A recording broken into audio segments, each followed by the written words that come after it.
Hi, I'm here to do a little Bible study. I don't know if there are any Bible warriors out there, but I'm going to take you to a verse in the Bible. It's Genesis chapter 1 and verse 14. Let's take it up. Genesis chapter 1 and verse 14, and it says, "Then God said, let there be light in the firmament of the heavens to divide the day from night, and let them be for signs and seasons and for days and years." First thing you think to yourself, okay, signs and seasons. You think to yourself January, February, March, April, May, so that we'll know when those times are. But in fact, that's not what it means.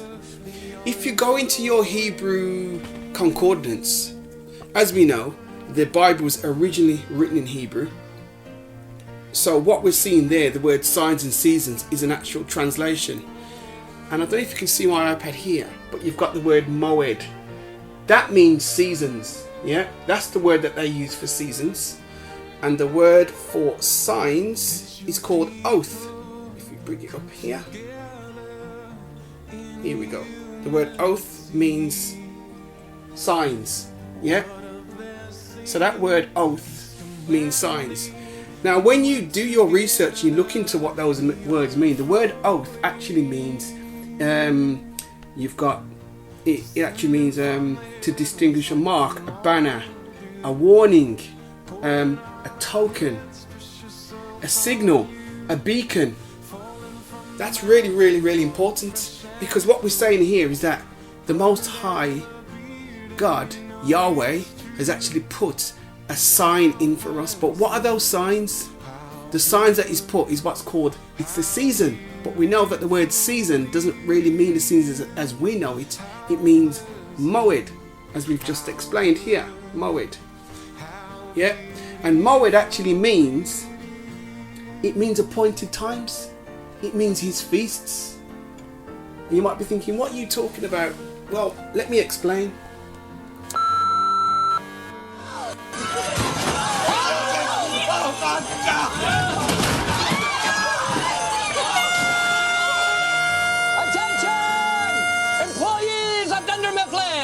This has been a test of our emergency preparedness. There is no fire. It was only a simulation.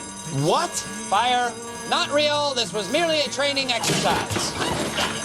So, what have we learned? Just imagine at work, I'm pretty sure there are people out there that have been through what's called a fire drill at work. When you have a fire drill, what happens? The alarm goes on. The alarm goes off and people get out their seats and they go outside to find a location, and they'll probably do that maybe once a week or maybe once a month or however often it is, but it's called a fire drill. Yeah, and you'll do this so that you'll know that if there was a real fire that actually happened, you'd actually know to get out of the building and everybody would congregate in one place. Thus we're saving somebody's life. However, the word Moed is actually the same thing. It means appointed times. Appointed times, it means feast of the Lord. And if you're not too sure where it is, if you look at Leviticus 23 and verse 2, you will see that God has given us Moed, appointed times, which are his feasts. I don't know if it's ringing a bell here, but basically what we're saying here is that from in Genesis, God had set appointed times for us as a sign. Yeah. Now let's look a bit more into these appointed times. If you go into Leviticus 23, Leviticus 23, and it says, "And the Lord spoke to Moses, saying, Speak to the children of Israel, and say to them, The feast of the Lord which you shall proclaim to be holy convocations. These are my feasts." And the first one he says is, 6 days shall that work be done, and on the seventh day is the Sabbath of solemn rest. You shall do no work on it. Wow. So we're told every 7 days we're supposed to rest and do no work. And we also see that in Genesis. But then he goes on and he says, these are my feasts as well. And we go into what's called Passover. We've got unleavened bread. We've got first fruits. We've got Shavuot, which is the Hebrew word Shavuot, but the English word is Pentecost.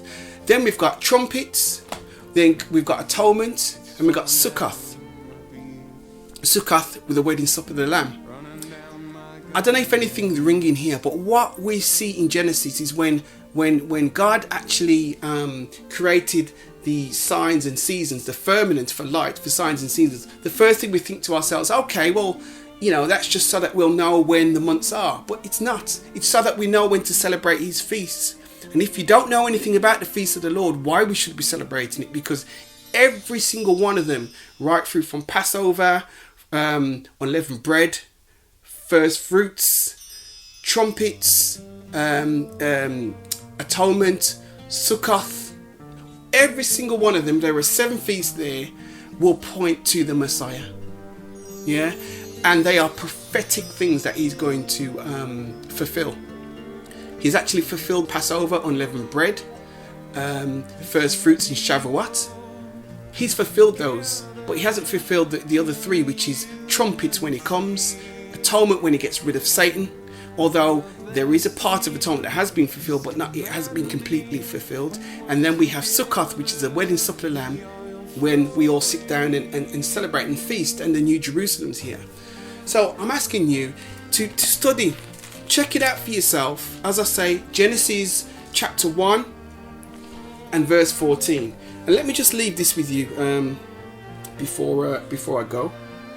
There's a text in the Bible in the book of Psalms 19:1, and it actually says, "The heavens declare the glory of God, and the firmament showeth his handiwork." So what it's saying is that in the heavens, in the stars, in the moon, within these elements which God made, they declare his handiwork. And what do we see when we understand the times when we're supposed to celebrate our feasts, the signs and the seasons, the feasts of the Lord? They're pointed towards salvation, which is your Messiah, our Messiah who is to come. So in summary, what am I saying here? What I'm saying to you is that you have a personal invitation. You have a personal invitation with your Messiah. You have a personal invitation to attend God's feasts. They are rehearsals. They're rehearsals here on earth in preparation, and they're rehearsals in heaven as well, because in heaven they are preparing as well, on earth as it is in heaven. Is it ringing a bell? Well, it should do, because what happens here on earth, unfortunately, there are many that are not accepting that personal invitation to attend Yahweh's feast. Instead, we're given Christmas, Easter, Valentine's, all these feasts which has nothing to do with the Most High, nothing to do with God. His identity are not in them. However, his identity is in the feasts. Because when you understand the feasts, when you understand the richness that is within those feasts, they will help you to understand and bring you closer to the Messiah for a deeper and more in-depth and richer relationship. So I challenge you today to go away and do your research on the feasts. Do your research on the translations that's in your Bible, in the King James. Do your research and work out seasons. What does it mean? Why is it in here? What's it telling me? Because the word seasons is mentioned quite a few times.